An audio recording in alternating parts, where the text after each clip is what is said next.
கல் எறியும் தூரம்தான் என்றாள் முருகம்மாள். பின்னர்தான் காவேரி புரிந்து கொண்டாள். பஸ் நின்ற இடத்திலிருந்து 3 கிலோமீட்டர் தொலைவுக்கு கல் எறியப்பட்டிருந்தது. வீசினவன் பெரிய விளையாட்டு வீரன் போலும். தனக்குள்ளே சிரித்து கொண்டு மெல்ல நடந்தாள். கிராமத்தின் எல்லை ஓரத்திலேயே அமைந்திருந்த அந்த தெருவின் நடுவில்தான் அவர்கள் வீடு இருந்தது. சொறிநாய்கள் 2 அவளை கண்டதும் கோபத்துடன் குரைத்து கொண்டு ஓடி வந்தன. சிவா ஒரு சிறு கல்லை எடுத்து வீசியதும் மாயமாயின. தெருவில் உள்ள பல வீடுகளின் வாயிற்படியில் இருந்தபடி ஆவல் மிக்க ஆண் பெண்கள் எட்டி பார்த்தனர். எதிர்வீட்டு கதவை திறந்து கொண்டு ஒரு அம்மாள் அவசரமாக படியிறங்கி வந்து நின்றாள். மஞ்சள் பூச்சில் மினுமினுத்த முகத்திலே பெரிய குங்கும பொட்டும் கண்களில் ஆவலுமாக வந்தவள், யார் இந்த பொண்ணு? ஊருக்கு புதுசா தெரியுதே என்று பொதுவாக கேட்டபடி முருகம்மாளை வெறித்து பார்த்தாள். 2 வீட்டவர்களிடையேயும் துளியும் சிநேகிதம் இல்லை என்று அந்த பார்வை பறையடித்ததை காவேரி உணர்ந்தாள். முருகம்மாள் தொண்டையை செருமிக் கொண்டு உரத்த குரலில் தன் அடுத்த வீட்டுக்காரியை கூப்பிட்டாள். பங்காரு, உன்கிட்ட நான் ஊருக்கு போகும்போது சொல்லிட்டு தானே போனேன். சௌந்தரியின் நாத்தனார் சவுத் ஆப்பிரிக்காவிலிருந்து கடுதாசி போட்டிருக்கா, கூட்டி வர போறேன்னு சொன்னேன் இல்லையா? அந்த பொண்ணு தான் இவ, காவேரின்னு பேர். பிறகு நேரம் கிடைத்ததும் வீட்டுக்கு வா, ஆப்பிரிக்கா பற்றி நிறைய கேட்கலாம் என்று தெருவில் உள்ள அத்தனை பேருக்கும் ஒட்டுமொத்தமாக அறிமுகம் செய்கிற பெருங்குரலில் பேசினாள். அப்படி கொஞ்சம் நில்லுமா என்று சொல்லியபடி உள்ளே இருந்து வந்த பர்மனான நடுத்தர வயது பெண்மணிதான் சட்டநாதன் மனைவி காமாட்சி என்பதை காவேரி உணர்ந்து கொண்டாள். பின்னால் இருமும் சத்தம் கேட்டது. ஓங்கி உயரமாக மெலிந்தவராக லேசாக வழுக்கை தலையுடன் வந்தவர்தான் சௌந்தரி அண்ணியின் பங்காளி சட்டநாதன் என்பதையும் புரிந்து கொண்டாள். காமாட்சி ஆரத்தி சுத்தி மஞ்சள் நீரில் மிதந்த வெற்றிலை மீது எரிந்து கொண்டிருந்த கற்பூர ஜோதியை விரலால் தொட்டு மஞ்சள் நீரையும் கலந்து அவள் நெற்றியில் பொட்டு வைத்தாள். பிரயாணம் எல்லாம் நல்லாத்தானே இருந்துச்சு என்று பழுப்பாக தெரிந்த பற்களை காட்டி சட்டநாதன் வரவேற்க தெருவே வேடிக்கை பார்க்க காவேரி உள்ளே சென்றாள். கூடத்தில் தொங்கிய ஒரு ஊஞ்சலையும் சுவரை ஒட்டி கிடந்த ஒரு சிறு பெஞ்சையும் தவிர அந்த வீட்டில் நாற்காலி, மேஜை என்ற அலங்காரம் எதுவும் இருக்கவில்லை. சுவரில் காணப்பட்டதொரு புகைப்படத்தை அவள் வெறிப்பதைக் கண்ட முருகம்மாள், நடுவில் உட்கார்ந்திருக்கே, அதுதான் உன் அண்ணி சௌந்தரி. அவ பக்கத்துல கோட்டும் சூட்டுமா இருக்கிறவர் உன் அண்ணன். பக்கத்துல உட்கார்ந்திருக்கிறது சட்டநாதன். அடுத்தது காமாட்சி. ஓரமா உட்கார்ந்திருக்கிறது தான் உன் அண்ணியின் தமையன் அமிர்தலிங்கம், எங்க பங்காளி என்று அறிமுகப்படுத்தினாள். உண்மைதான். இதே போன்றதொரு படத்தை அண்ணி சௌந்தரியின் போட்டோ ஆல்பத்தில் காவேரி பார்த்திருக்கிறாள். அவள் சரியான வீட்டிற்குத்தான் வந்திருக்கிறாள், சந்தேகமே இல்லை என்று மனதிலே கொஞ்சம் ஆறுதல் கொண்டாள். அவள் உபயோகத்திற்கு என்று தாழ்வாரத்தை ஒட்டிய ஒரு அறையை ஒழித்து வைத்திருந்தார்கள் அவர்கள்.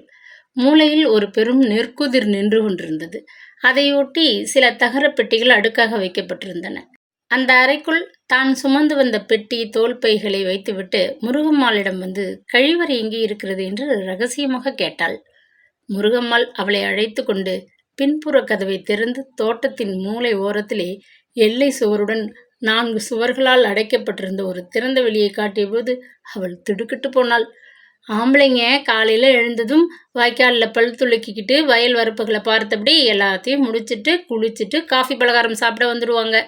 பெண்கள் அப்படி கிளம்பி போக முடியாதுன்னுட்டு தம்பி சட்டநாதன் மண் சுவத்தை எழுப்பி இதை கட்டி வச்சிருக்கு, முருகம்மாள் விளக்கினாள். மின் வசதி இருக்கு, சில வீடுகளில் செப்டிக் டேங்க் உபயோகத்தில் இருக்கும் என்று வழியில் சிவநாதன் சொன்னானே. ஒரு வசதியும் இல்லாத ஒரு வீட்டில் வந்து மாட்டிக்கொண்டு விட்டிருக்கிறோமே. காவேரி உள்ளூர கலங்கி போனாள். கிணற்றின் ஓரமாக சிறிதளவு சிமெண்ட் பூசப்பட்ட ஒரு பகுதியில் சுற்றிலும் மூங்கில் பாய் தடுப்பு போட்டு ஓலை வேய்ந்த கூரையுடன் காணப்பட்ட இடம்தான் குளியலறை என்று காமாட்சி சொன்னாள். கற்களை கூட்டி அமைத்திருந்த அடுப்பின் மீது காய்ந்த விறகு எரிந்து கொண்டிருக்க, கரியை கழுத்து வரை பூசிக்கொண்டிருந்த வெந்நீர் தவளையிலிருந்து தண்ணீரை சொம்பால் மொண்டு வாளியில் ஊற்றி கொண்டு அண்டாவிலிருந்து பச்சை தண்ணீருடன் அளவாக கலந்து அவள் குளித்து முடிப்பதற்குள் அங்கு சூழ்ந்த புகையால் அவள் திக்குமுக்காடி போய்விட்டாள். அண்ணியின் வேண்டுகோளை முடிக்கும் வரை இந்த கிராமவாசத்தை சகித்து கொள்ள வேண்டுமே. சர்க்குணம் கூறியது அத்தனையும் உண்மைதான். வசதியாக வாழ்ந்து பழக்கப்பட்ட அவர்களால் தாய்நாட்டின் கிராம வாழ்க்கை தாக்குப்பிடிக்க முடியாத சங்கதியாக உள்ளதே. தரை மீது பாயும் தலையணையும் போட்டு படுத்து உறங்கிவிட்டு மறுநாள் எழுந்தபோது முதுகு கதவு போல பிடித்து கொண்டு எப்படி வலித்தது. காப்பி பலகாரம் என்று இட்லி, தோசை, உப்புமா என்றவைகளை அவளால் சுவைத்து சாப்பிடவே முடியவில்லை. சுட்ட ரொட்டியையும் வெண்ணெயையும் பாலேடு கட்டியையும் ஜாமையும் வந்த 2 நாளில் நாக்கு தேடி தவித்தது. இதற்கிடையில் அவளை பார்க்க வந்தவர்களின் தொணத்தொணப்பை அவளால் சகிக்கவே முடியவில்லை. சௌந்தரியின் நாத்தனாரா? நர்ஸ் வேலை பார்க்கிறாளா? அங்கெல்லாம் சம்பளம் ரொம்பவாமே, மூக்கு முழியுமா நல்லாவே இருக்கா என்று பிரமித்தவர் சிலர். ஆப்பிரிக்காவிலிருந்து வந்திருக்கானதும் எப்படியோ இருப்பான்னு நினைச்சேன், நம்மளாட்டமே அசல் தமிழ் பெண்ணா இருக்காளே, அதிசயித்தனர் சிலர். தமிழில் பேசும்போதுதான் இந்த பெண் நம்ம ஊர்க்காரி இல்லைன்னு தெரிகிறது. மற்றபடி நம்ம கோடி விட்டு ராசாத்தி போல ஒரு ஜாடையில இருக்கா. கல்யாணம் ஆகலையாமே? ஏன் முருகம்மா, உன் அண்ணன் பேரன் சுந்தரத்துக்கு இந்த பெண்ணை கட்டி வச்சுடலாம் போல இருக்கே. கல்யாண பேச்சு வேறு ஆரம்பமாகியது. நான் போன மாதம் மெட்ராஸில் ஆப்பிரிக்காவிலிருந்து வந்த ஒரு தமிழ் பெண்ணை சந்தித்தேன். அதுக்கு சுட்டு போட்டால் கூட ஐயோன்னு கத்த தமிழ் தெரியல. நுனி நாக்க தட்டிக்கிட்டு இங்கிலீஷ்லேயே பேசிக்கிட்டு இருந்தது. நல்ல வேளை இந்த பெண்ணுக்கு தமிழ் பேச தெரிஞ்சிருக்கு. தமிழர்கள் எங்கே போயிருந்தால் என்ன, அவங்க தாய்மொழியை மறக்கலாமோ என்று அதட்டலாக பேசிய ஒரு வாயாடி பெண்மணி காவேரியை ஏற இறங்க பார்த்தாள். நல்ல வேளை சௌந்தரி அண்ணி தயவால் தமிழ் கொஞ்சம் எழுதவும் படிக்கவும் கூடியவரை நன்றாக பேசவும் தெரிந்து கொண்டிருந்தாள் காவேரி. இல்லாவிட்டால் இந்த கிராமத்தில் அவள் மிகவும் அவமானப்பட இருந்திருக்கும். நன்றியுடன் அண்ணியை நினைத்து கொண்டாள். அவளை பார்க்க வந்தவர்களுக்கெல்லாம் காப்பியும் மிட்டாய்களும் பலகாரமும் கொடுக்கப்பட்டன. சாப்பிட கலர்கள் தாராளமாக வழங்கப்பட்டன. முருகம்மாள் அந்த செலவிற்கெல்லாம் தினசரி முன்னதாகவே காவேரியிடம் 100 ரூபாய் வாங்கி கொள்ள ஆரம்பித்தாள். வெற்றியை ஒரு கவுளி வாங்க 100 ரூபாய் எடுத்து போன சிவநாதன் மீதி சிலரையே அவளிடம் திருப்பி தரவே இல்லை. காவேரி வற்புறுத்தி கேட்டபோது மீதியை அவன் புத்தகம் வாங்க எடுத்துக்கொண்டு விட்டதாக சொன்னான். எரு வாங்கணும், அவசரமா ஒரு 200 ரூபாய் கடனாக தந்து உதவ முடியுமா? சட்டநாதன் கேட்டபோது அவளால் மறுக்க முடியவில்லை.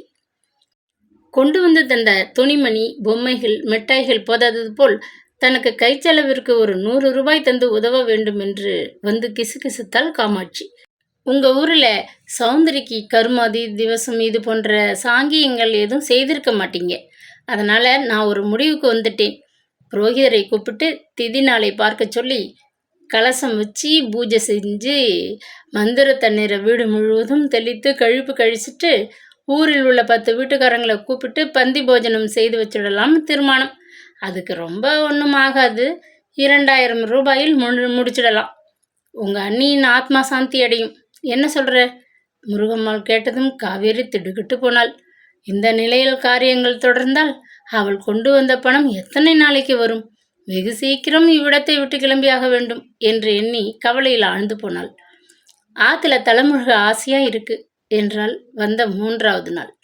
ஐப்பசி மாதம் முழுவதும் ஒரு நாள் விடாது காவேரியில் விடியற்காலையில் தொடர்ந்து தலைமுழுகி முருகம்மாள் கண்ட சுகம் மூட்டு வலியால் வேதனைப்பட்டு கொண்டிருந்தாள். வயது கோளாறு, அதனால் மூட்டு வலி என்று டாக்டர்கள் சொன்னதை அவள் காதில் போட்டுக்கொள்ளவில்லை. தன் நோயின் காரணம் காவேரி ஸ்நானம் என்று நம்பினாள். இந்த பெண்ணை கையில் போட்டுக்கொண்டால்தான் மேற்கொண்டு பல காரியங்களை நடத்த இயலும் என்ற எண்ணத்துடன் சிவநாதனை துணைக்கு அனுப்பி வைக்கிறேன், நீயே போய் தலை முழுகிட்டு வந்துடு என்று அனுப்பி வைத்தாள். பொடி நடையாக கையில் ஒரு காகித பொட்டலத்துடன் காவேரி ஆற்றை நோக்கி புறப்பட்டாள். சாலையை கடந்து ஆற்றங்கரை ஓரத்தை தாண்டி நாணல் புதர்களிடையே ஓடிய வெண்ணிற மணல் பாதையில் இறங்கி பெண்கள் குளிக்கும் இறங்குதுறையை அடைந்தாள். அம்மாடி, காவிரி ஆறு இத்தனை அகலமாகவா பரவி ஓடுகிறது? பிரமிப்புடன் நின்றாள். கீழ்வானம் சிவந்து கொண்டு சூரியன் கிளம்பி பொன்னாக இளம் வெயிலை பரப்பி கொண்டிருந்தது. தோய்க்கும் கல்லில் மஞ்சளை உரசி குழைத்து முகத்தில் அப்பிக்கொண்டு நின்ற ஒரு பெண்மணி விருக்கென்று திரும்பினாள். பொம்பளைங்க குளிக்கிற இடத்துல நீ வந்து நிற்கலாமா சிவா? கரையோரத்தில் போய் குடுக்காப்புளி மரத்துக்கிட்ட போய் நில்லு. இவள் குளிச்சதும் நான் கூட்டி வரேன் என்று அதட்டினாள். சிவநாதன் அங்கிருந்து அகன்றதும் அந்த பெண்மணி அவளை பார்த்து முறுவலித்தாள்.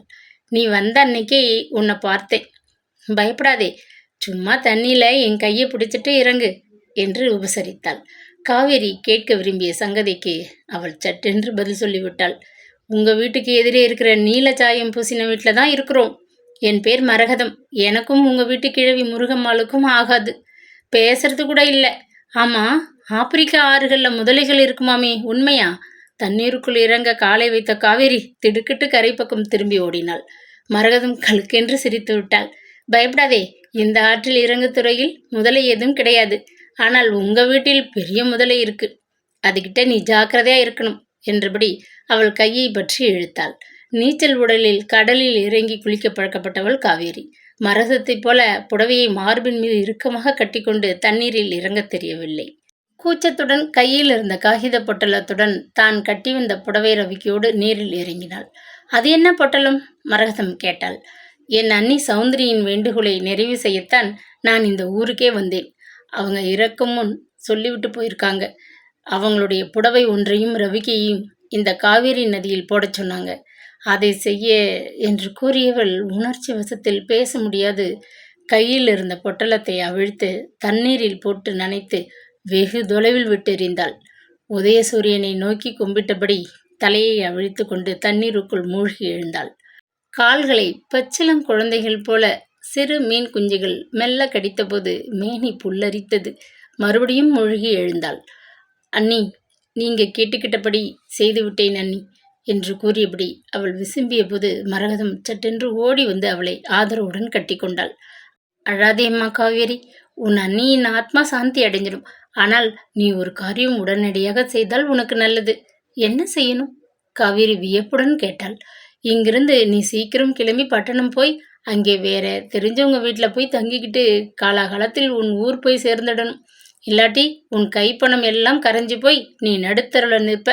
இப்படித்தான் கொஞ்ச நாட்களுக்கு முன் உன் பங்காளி வீட்டவர்களுக்கு தூரத்து உறவுக்கார பையன் சிங்கப்பூரிலிருந்து வந்தான்.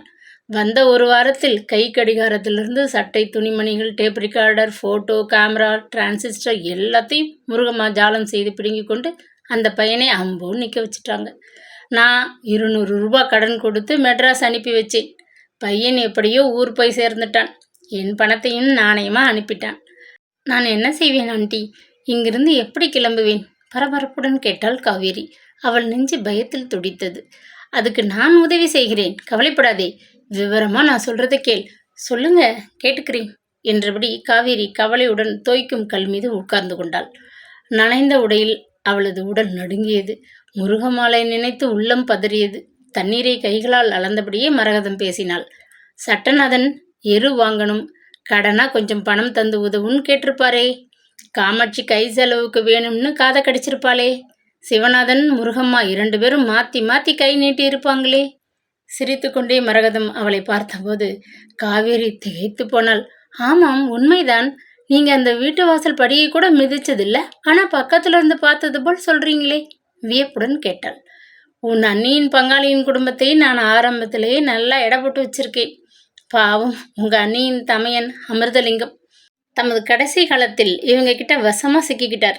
வீடு, நிலம், வங்கியில் இருந்த பணம் எல்லாத்தையும் தன்மேல் எழுதி வச்சால் ஒழிய ஒரு கவலம் சோறு கூட கிடையாதுன்னு அந்த கிழவரை சட்டநாதன் வாயிற் திண்ணையில் பட்டினி போட்டு விட்டிருந்தார். பாவம் அந்த கிழவர் ஒரு பிச்சைக்காரனை போல கடைசி வரை காசையும் வீட்டையும் இவங்களுக்கு கொடுத்துட்டு திண்ணையிலேயே ஒரு அலுமினிய தட்டும் குவளையுமாக கிழிந்த பாயில் படுத்துக்கிட்டு உசிர விட்டார். அப்படிப்பட்ட பாதகர்களாச்சே உங்க பங்காளிமார்கள். அண்ணியின் வேண்டுகோளுக்கு இணங்கி நான் இங்கு வந்தேன். இல்லாட்டா ஒரு கடிதம் எழுதி நானே வலுவில் இப்படி ஒரு சிக்கலில் மாட்டிக்கொண்டிருக்க மாட்டேன் ஆண்டி. இப்போ நான் என்ன செய்யணும்? பரபரப்புடன் கேட்டாள் காவேரி. சட்டநாதன் ஒவ்வொரு சனிக்கிழமையும் பக்கத்து டவுனுக்கு தமது நிலத்துக்கு ஏதாச்சும் வாங்கி வர கிளம்பி போய்விடுவார். அங்கே தன் சிநேகிதர்களை சந்தித்து பேசி சிரிச்சுக்கிட்டு ஹோட்டலில் சாப்பிட்டுட்டு மெதுவாக சாயங்காலம் தான் விடு திரும்புவார். முருகம்மாள், காமாட்சி, சிவா மற்ற குழந்தைகளும் கூட்டிக்கிட்டு சினிமாவுக்கு பக்கத்து ஊருக்கு கிளம்பிடுவாங்க. சனிக்கிழமை அன்னைக்கு அங்கே ஒரு டென்ட் கொட்டையில் புது படம் போடுவார்கள். அதை முதல் நாளே பார்க்காட்டா முருகம்மாவின் தலை வெடிச்சிடும். என்னையும் கூட அழைப்பார்களே, என்ன செய்வேன்? நீ உன் அண்ணியின் வருஷ திவசம் முடியும் வரை சினிமா டிராமா பார்க்க விரும்பலைன்னு ஒரே பிடிவாதமாக மறுத்துடு. அதுதான் வழி. நீங்கள்லாம் போயிட்டு வாங்க, நான் வீட்டை பார்த்துக்கிறேன்னு சொல்லு. முருகம்மாள் கையில் ஒரு 20 ரூபாயை வச்சு அழுத்து. ஆசாமி அப்படியே அடங்கி போயிடுவா. ரொம்ப பணம் அவங்களுக்கு தேவைப்படுதுன்னு என்னை தொலைச்சா அதுக்கு மேலே ஒரு காசு கூட தராதே. இதுதான் நீ இவங்களுக்கு கடைசியாக கொடுக்குற தொகை. நீ இங்கிருந்து தப்பி போக செலவழிக்கிறதுக்கு பணம். பல்ல கடிச்சிட்டு பொறுமையாக இரு. 2 நாள் தான் இருக்குது. அதுக்குள்ளார பணம் வேணும்னு சட்டநாதன் உன்னை தொந்தரவு செஞ்சா கூசாமல் ஒரு பொய்யை சொல்லு. ஊரிலிருந்து உன் பெயருக்கு ஒரு பெரிய டிராஃப்ட் வரப்போகிறது. அந்த வீட்டு முகவரிக்குத்தான் வரும். அதை வங்கியில் மாற்றி அவர் கேட்டதை கொடுப்பதாக சொல். இப்போ கையில் அத்தனை பணம் எதுவும் இல்லைன்னு பயப்படாம சொல்லிடு. இதெல்லாம் உங்க மூளைக்கு எப்படி ஆண்டி உதயமாகுது? சிரித்தபடி வியப்புடன் கேட்டாள் காவேரி. சிங்கப்பூர் பையனின் அனுபவத்தின் பேரில் சொல்கிறேன். அவன் சுத்த கோழை. ஊரிலிருந்து அவனுக்கு வந்த டிராஃப்டை மாற்றி இவங்களுக்கு கொடுத்துட்டு கடனாளியாக கிராமத்தை விட்டு போனவனாச்சே. ஒருத்தர் தவறு செய்தால் அது அவருக்கு ஒரு பாடமாக அமைகிறதோட ஊராருக்கும் ஒரு பாடம் இல்லையா? அப்படியே செய்கிறேன் ஆண்டி. இன்னையிலிருந்து காவேரி நதிக்கு குளிக்க நீ வர்றதுக்கு தவிர மற்றபடி அவங்க கூப்பிட்டாங்க இவங்க வர சொன்னாங்கன்னு முருகம்மா கூட வெளியே எங்கும் போகாதே. பெட்டியையும் தோல் பையையும் பத்திரமா கவனிச்சுக்கோ. மணிப்பரிசா அவங்க கண் முன்னாடி எங்கேயும் வைக்காதே. 2 நாள் பொறுமையா இரு. அவங்கெல்லாம் சினிமாவுக்கு கிளம்பினதும் உன் ஜாமான்களை எடுத்துக்கிட்டு நீ தயாரா இரு. வீட்டை பூட்டி சாவியை அவங்க பக்கத்து வீட்டுக்காரம்மா கிட்ட தர்ற வழக்கம். உன்னை நான் ஒரு மாட்டு வண்டியில் ஏற்றிக்கிட்டு கூடவே வந்து பஸ் நிலையத்தில் காத்திருந்து திருச்சிக்கு போகிற பஸ்ஸில் ஏற்றி விட்டுடுறேன். நீ அங்கே போனதும் நேரே மெட்ராஸ் போகிற பஸ்ஸிலாவது இல்லாட்டா டிக்கெட் கிடைச்சா ராக்போர்ட் எக்ஸ்பிரஸ்லையாவது பட்டணம் போய் சேர். இவ்வளவு தூரம் புறப்பட்டு வந்திருக்கிறவனுக்கு பட்டணத்தில் தெரிஞ்சவங்க இல்லாமலா இருக்கும்? அங்கே சிவசக்தி ஆசிரமத்துக்கு போகணும்னு தான் ஊர்லேருந்து கிளம்பி வந்தேன் ஆண்டி. பரவாயில்லை, உனக்கு இந்த சின்ன வயசில் கோவில், குளம், ஆசிரமம் இதுகளை பார்க்கணும்னு இருக்கு. அந்த ஆசிரமத்தை நான் ஒரு தடவை மகாபலிபுரம் போகிறச்சே பார்த்த நினைப்பு. என் மருமகள் திருவான்மியூரை சேர்ந்தவ. அவளை கேட்டு நாளைக்கு விவரமாக சொல்கிறேன் என்றாள். காவேரிக்கு மரகதத்தை பார்க்க மிக்க வியப்பாக தான் இருந்தது. பார்த்தால் கிராமத்தைச் சேர்ந்த 10ஆம் பசலி போன்ற தோற்றம். வாயை திறந்தால் புத்திசாலித்தனம் கொட்டுகிறதே, நீர்வீழ்ச்சி போல. அப்படியே செய்கிறேன் ஆண்டி என்று ஒப்புக்கொண்டாள். அந்த 2 நாட்களும் அவள் காலை வேளையில் எழுந்து சிவாவின் துணையுடன் காவேரி ஆற்றில் குளித்து மகிழ்ந்தாள். அவள் வரவுக்காகவே வெகு நேரம் தண்ணீரை அலைந்தபடி மரகதமும் தினமும் காத்திருந்தாள். கொடுக்காப்புள்ளி மரத்தடியில் சிவநாதன் சிவனே என்று நிற்க அவர்கள் இருவரும் தங்களது திட்டத்தை தீவிரமாக தீட்டிக் கொண்டிருந்தனர். மரகதத்தின் ஆலோசனைப்படியே காவேரி அணுவளவும் பிசகாது நடந்து கொண்டாள். எரு வாங்க பணம் தானே? சிவாவுக்கு புத்தகங்கள் வாங்கணும். வீட்டு செலவுக்கு கொஞ்சம் பணம் தேவையா? கவலைப்படாதீங்க. எனக்கு ஒரு பெரிய டிராஃப்ட் ஊரிலிருந்து அடுத்த வாரத்துக்குள்ளே வந்துடும். அதை மாற்றி தாராளமாக தரேன். எங்கள் அன்னிக்கு சொந்தக்காரங்க என்னை இப்படி அன்பாக கவனிக்கிறீங்க, உங்களுக்கு செய்யாம என்று பகட்டாக மரகதம் சொல்லி தந்ததை கிளிப்பிள்ளையாக ஒப்பித்தாள். அன்று சனிக்கிழமை அவளை வீட்டுக்கு துணையாக வைத்துவிட்டு முருகம்மாள் வழக்கம் போல் மரகதம் சொன்னதைப் போல அவளிடம் கடைசியாக 20 ரூபாய்களை கறந்து கொண்டு குடும்பத்துடன் சினிமாவுக்கு புறப்பட்டு விட்டாள். பலவித தந்திரங்களால் அவளை அவர்கள் ஏமாற்றிய போதிலும் காவேரியின் மனம் கலங்கியது. சொல்லாமற் கொள்ளாமல் திருடியைப் போல வெளியேறுவது முறையில்லை என்று உள்ளம் உறுத்தியது. பெட்டியையும் தோல்பையும் தயாராக எடுத்துக்கொண்டு வீட்டை பூட்டும் முன் ஒரு கடிதம் எழுதினாள். அன்புள்ள அம்மா அவர்களுக்கு, உங்கள் துணையுடன் வரத நத்தத்திற்கு வந்து உங்களது வீட்டில் தங்கி பல உதவிகள் பெற்றுக்கொண்டு என் அண்ணியின் கடைசி வேண்டுகோளை நான் நிறைவேற்றிவிட்டேன். காவேரி ஆற்றில் அவர்களுடைய ஆன்மா சாந்தி அடைய கடவுளை பிரார்த்தித்து கொண்டு நானும் தலைமொழி என் கடமையை செய்துவிட்டேன். இதுவரை என்னை உங்களுடைய வீட்டில் வைத்து ஆதரித்ததற்கு மிக்க நன்றி. நான் அவசரமாக ஊருக்கு புறப்பட்டு போகிறேன். வேறு ஒரு முக்கிய காரியத்தை கவனிக்க வேண்டியிருப்பதால் உங்களிடம் நேரில் சொல்லிக்கொள்ள இயலவில்லை, மன்னிக்கவும். வீட்டு சாவியை பக்கத்து வீட்டு அம்மாளிடம் கொடுத்து விட்டு போகிறேன். எங்களது உறவினர்களான உங்களை சந்தித்து உங்களுடன் தங்கியிருக்க ஒரு வாய்ப்பு கிடைத்தது பற்றி மிகவும் மகிழ்ச்சி. காவேரி கடிதத்தை தனக்கு தெரிந்த தமிழில் சிரமப்பட்டு எழுதி அவர்கள் கண்களில் படும்படி ஊஞ்சல் பலகை மீது வைத்து அது பறந்து விடாதிருக்க கனமானதொரு வெண்கல டம்ளரை அதன் மீது வைத்துவிட்டு வீட்டை பூட்டி கொண்டு கிளம்பினாள். சாவியை என்னிடம் கொடு. நான் உன்னை பஸ்ஸில் ஏற்றி விட்டு பிறகு எனக்கு தெரிந்த கோடி வீட்டு பெண்ணிடம் கொடுத்து அதை அவர்களுடைய பக்கத்து வீட்டுக்காரிகிட்ட சேர்த்துடறேன். இப்பவே கொடுத்தா பக்கத்து வீட்டுக்காரி சந்தேகப்பட்டா நம் காரியம் கெட்டிடும் என்று எச்சரித்தாள் மரகதம். ஆனாலும் காவேரியின் மனம் திக்கென்றுதான் அடித்து கொண்டது. கோழை போல, திருடி போல இப்படி அவர்களிடம் நேர்முகமாக விடைபெற்று கொள்ளாது ஓடுவது முறையா? ஏதாவது ஜாமான்களை காணவில்லை என்று முருகம்மாள் அவள் மீது திருட்டு பட்டம் கட்டி போலீஸை ஏவி விட்டாள். அவளது குழப்பத்தை உணர்ந்து கொண்ட மரகதம் அதற்கு பதில் சொல்லிவிட்டாள். முருகம்மாள் அப்படி ஏதும் செய்ய மாட்டாள். முன்பு ஒரு சமயம் தூரத்து உறவுக்காரி ஒருத்தி மேல் திருட்டு பட்டம் கட்டி போலீஸ் வரை நடந்தபோது அந்த உறவுக்கார பெண் தன் வைர மோதிரத்தை இவள் திருடி கொண்டு விட்டாள்னு கிழவி மீது போலீஸில் புகார் செய்ய ஊரே இரண்டுபட்டு போய்விட்டது. அதிலிருந்து போலீஸ் இருக்கும் திக்கு பக்கம் கூட திரும்பி பார்க்க கிழவிக்கு பயம். சிரித்தாள் மரகதம். அன்றிரவு 9 மணி அளவில் திருச்சி நிலையத்திலிருந்து ராக்போர்ட் எக்ஸ்பிரஸ் நகர்ந்தபோதுதான் காவேரியின் மனதில் சிறிது அமைதி ஏற்பட்டது. சென்னையை அடையும் வரை வண்டியில் ஊர் பேர் தெரியாத யாரிடமும் பேச்சு வச்சுக்காதே. ஊருக்கு புதுசுன்னு புரிஞ்சு கொண்டா ஆளை அப்படியே முழுங்கிடுற ஆசாமிகள் அங்கே உண்டு.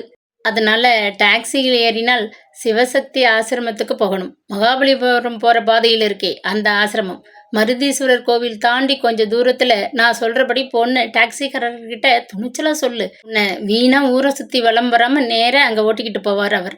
மருதீஸ்வரர் கோவிலுக்கு பிறகு சில கிலோமீட்டர் போனால் பாலவாக்கம் என்னும் ஊர் வரும்.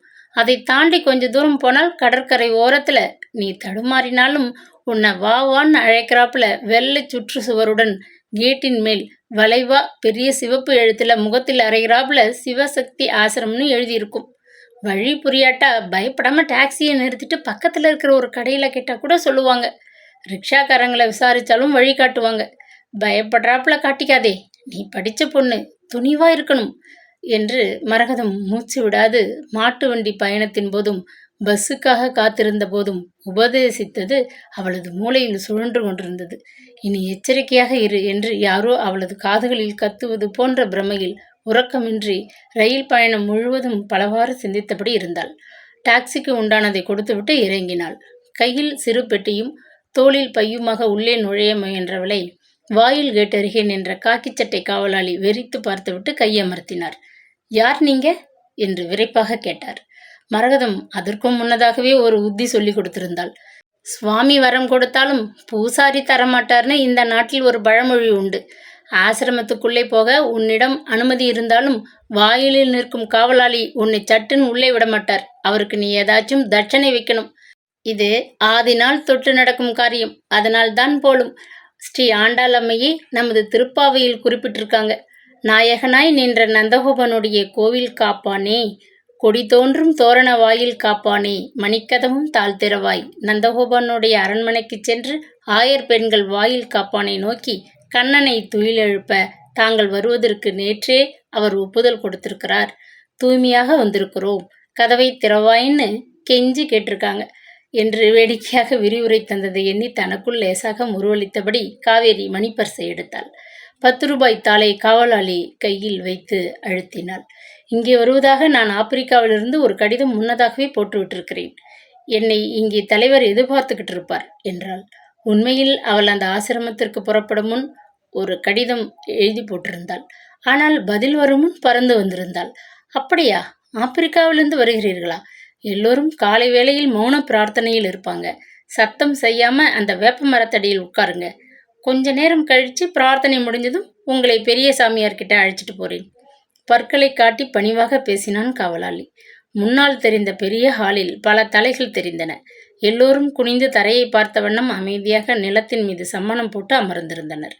காற்றில் இலைகள் அசையும் பொழுது எழும்பும் சப்தமும் பறவைகள் அவ்வப்பொழுது எழுப்பும் ஓசையும் தவிர அங்கே அது சமயம் மயானத்தின் அமைதி நிலவி இருப்பதை உணர்ந்த ஒருவித பயத்துடன் அவள் மரத்தடியில் கிடந்த கல் ஆசனத்தில் அமர்ந்தபடி காத்திருந்தாள். குருவே போற்றி, தலைவா போற்றி, உன் பாதம் சரணம் சரணம். அமைதி, அமைதி, எங்கும் அமைதி என்ற கூட்டு முழக்கம் திடீரென்று எழ எங்கிருந்தோ அத்துடன் ஓம் ஓம் என்று மணி ஓசை ஒலிக்க மௌன பிரார்த்தனை கோஷமாக முடிவு பெற்றது. வெளியே வந்தவர்கள்தான் எத்தனை தினசு மனிதர்கள்!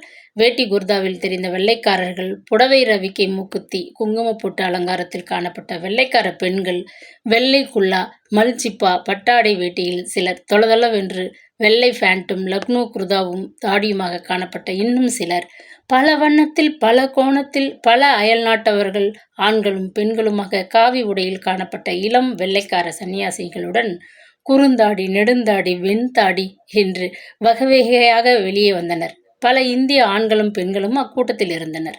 ஆங்கிலத்திலிருந்து பல மொழிகள் ஒரேடியாக எழுந்தபோது ஆசிரமம் கலகலத்து போனதை அவள் கண்டு திகைப்படைந்தாள். டர்பன் நகரத்தில் இருந்த ஆசிரமத்துக்கு அவள் தன் அண்ணி சௌந்தரியுடன் சிவராத்திரி பூஜைகளில் கலந்து கொள்ள, அங்கு நடக்கும் பஜனையில் பங்கு கொள்ள சில தடவைகள் போயிருக்கிறாள். வைத்தியநாத ஈஸ்வரரை விட்டுவிட்டு இப்போ ஆசிரமங்களை தேடிக்கொண்டு ஆண்மநேய வளர்ச்சியில் தொடங்கிட்டாப்புல இருக்கே. தாமோதரன் பல தடவை அவளை பரிகசித்த போது அவளுக்கு எப்படி கோபம் வந்தது! இங்கெல்லாம் ஆசிரமத்தில் பெண்கள் பூஜைக்கு வந்து பிரசாதம் வாங்கிக்கிட்டு போய் விட வேண்டும். தங்க அனுமதிக்கப்பட மாட்டார்கள். ஆசிரமத்தின் விதிகள் மிகவும் கடுமையானவை. முதலில் அதை தெரிஞ்சுக்கோங்க என்று அவள் சீறி விழுந்திருக்கிறாள். ஆனால் இந்த ஆசிரமத்தில் ஆணும் பெண்ணும் ஜோடி ஜோடியாக பேசிக்கொண்டு நடக்கவும் ஒரே ஆசிரமத்தில் தங்கவும் அனுமதிக்கிறார்களே. பல நாட்டவர்களும் இருக்கிறார்களே. உலக மக்கள் அனைவரையும் ஒன்று சேர்க்கும் ஒரு ஒருமைப்பாட்டு இயக்கமோ. காக்கி சட்டை அவள் அருகே வந்து கிசுகிசுத்தான். அதோ தெரிகிற வெள்ளை கட்டிடம்தான் ஆபீஸ். ஆசிரமத் தலைவர் சாமியார் ஜெகநாதானந்தவை நேரில் நீங்க பார்க்க முடியும். அங்கே உடனே போங்க என்று உசுப்பினான். ஆபீஸ் என்ற கட்டிடத்திற்குள் நுழைந்தால் ஃபைல்களும் பத்திரிகைகளும் அடுக்கடுக்காக வைக்கப்பட்டிருந்த மேஜைக்கு பின்னால் ஆரஞ்சு வண்ண சேலையும் முழங்கை வரை அதே வண்ணத்தில் ரவிக்கையும் கழுத்தில் துளசி மாலையும் நெற்றியில் குங்குமமும் உயர தூக்கி முடியை கொண்டையிட்டு கொண்டும் இருந்த சற்று பருமனான ஒரு வெள்ளைக்கார பெண் அவளை நிமிர்ந்து பார்த்தாள். சுவாமிஜியை தரிசிக்க வந்திருக்கிறேன். ஆப்பிரிக்காவிலிருந்து கடிதம் எழுதியிருக்கேன். இங்கேயே தங்கிக்க பிரியப்படுகிறேன்.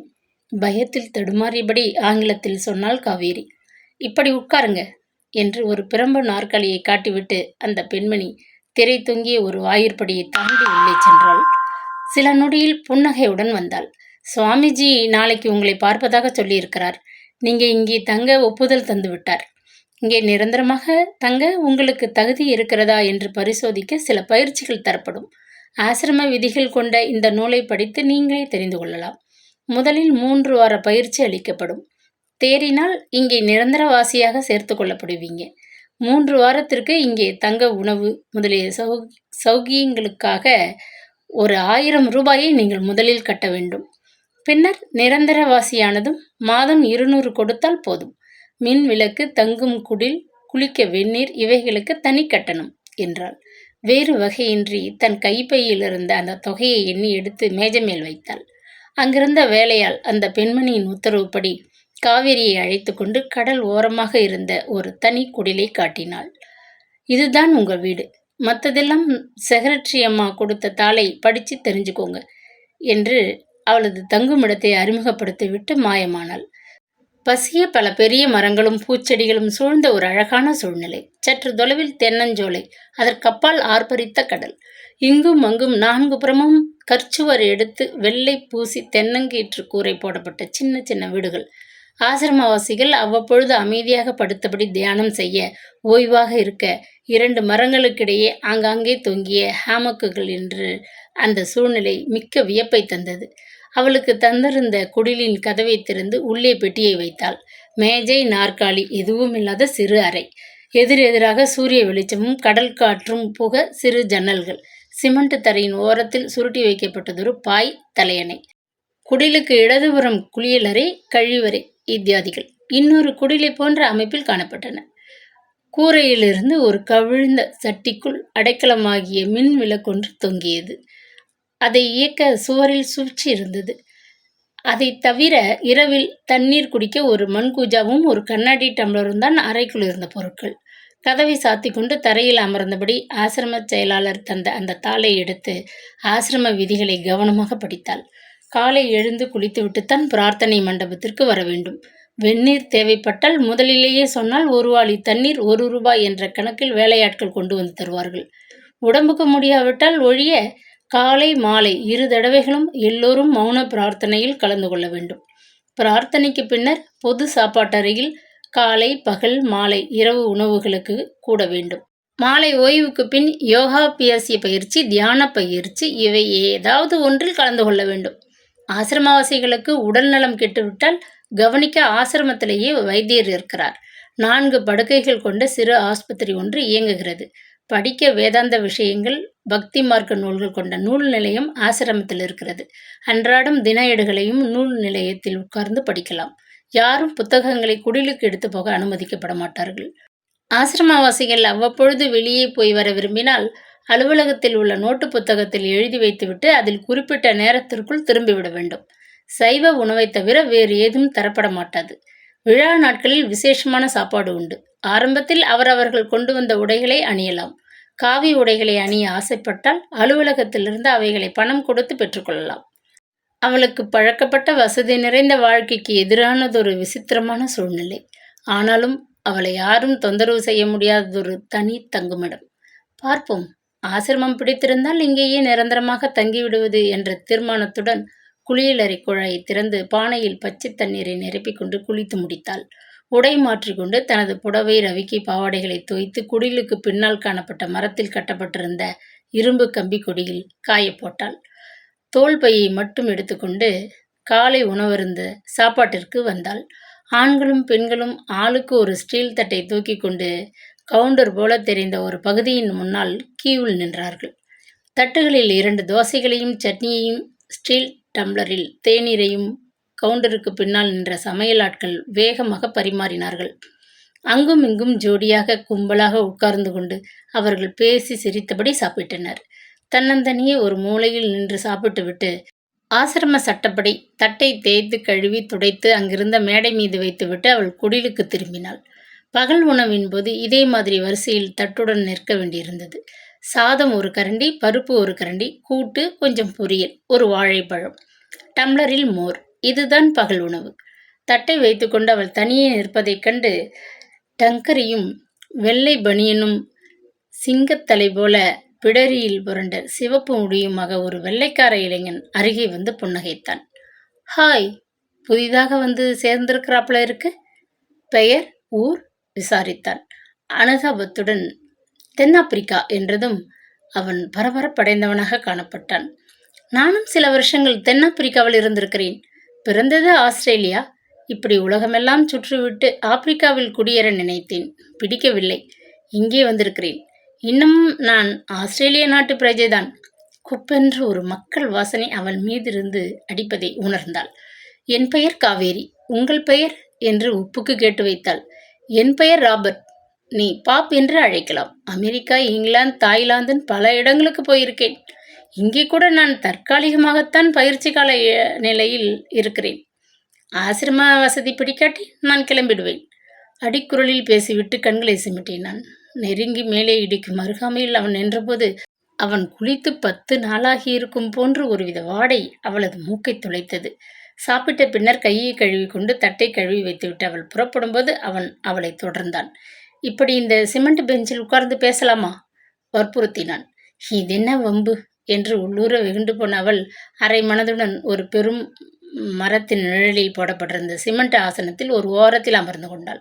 உன்கிட்ட கொஞ்சம் கிடைக்குமா என்றபோது அவள் திடுக்கிட்டு நிமிர்ந்து பார்த்தாள். உங்கள் தென்னாப்பிரிக்க மொழியில்தான் சொல்கிறேன், புரியலையா? சரி, கொஞ்சம் ஹேஷிஷ் இருக்குமா? அதான் ஹெர்பானஸ் இண்டிகானா, புரிகிறதா? சிரித்தான் அவன். புரிகிறது. இந்த பழக்கம் எனக்கு இல்லை. ஐ எம் சாரி என்றாள். உங்கள் தென்னாப்பிரிக்காவிலிருந்து இதனாலேயே நான் வேறு நாட்டுக்கு ஓட வேண்டி வந்தது. ஒரு மனிதன் சட்டைப்பையில் 5 கிராம் எடை கஞ்சா வைத்திருந்தாலும் உங்க ஊர் போலீஸ் லபக்கென்று பிடித்து கொண்டு பிறகு 5 வருஷம் உள்ளே தள்ளி விடுகிறாங்க. ரொம்ப அநியாயம். இப்ப என்கிட்ட 10 கிராமுக்கு மேல வச்சிருக்கேன். பயந்து சாக தேவையில்லை என்று சிரித்தான். பிறகு சந்திக்கலாம், எனக்கு கொஞ்சம் வேலை இருக்கு என்று அவள் அவசரமாக அவனிடமிருந்து விடைபெற்று கொண்டு எழுந்தாள். என் குடிலின் எண் 75. உனக்கு ஏதாவது தேவைப்பட்டால் வந்து கேள், உதவுகிறேன் என்று அவன் சொன்னபோது அவளுக்கு தூக்கி வாரி போட்டது. அவளது குடிலின் எண் 74. அடப்பாவி, அவன் அடுத்த குடிலா இருக்கிறான். அதற்கு பின் மாலை தேநீர் வேலை, இரவு மௌன பிரார்த்தனை, உணவு நேரம். இதன் போதெல்லாம் அவள் மிகவும் எச்சரிக்கையுடன் ராபர்ட்டின் கண்களில் படாத தொலைவில் நகர்ந்து கொண்டிருந்தாள். அன்று இரவு குடிலின் கதவை உட்புறம் தாளிட்டு கொண்டு அவள் படுத்தபோது நடுநிசி வேளையில் யாரோ லேசாக கதவை தட்டுவது கேட்டது. காவேரி டியர், தயவு செய்து கதவை திற என்று ஆங்கிலத்தில் பேசிய ஆணின் குரலை கேட்டதும் அவள் நடுங்கி போனாள். கதையின் தொடர்ச்சி நாளை தொடரும்.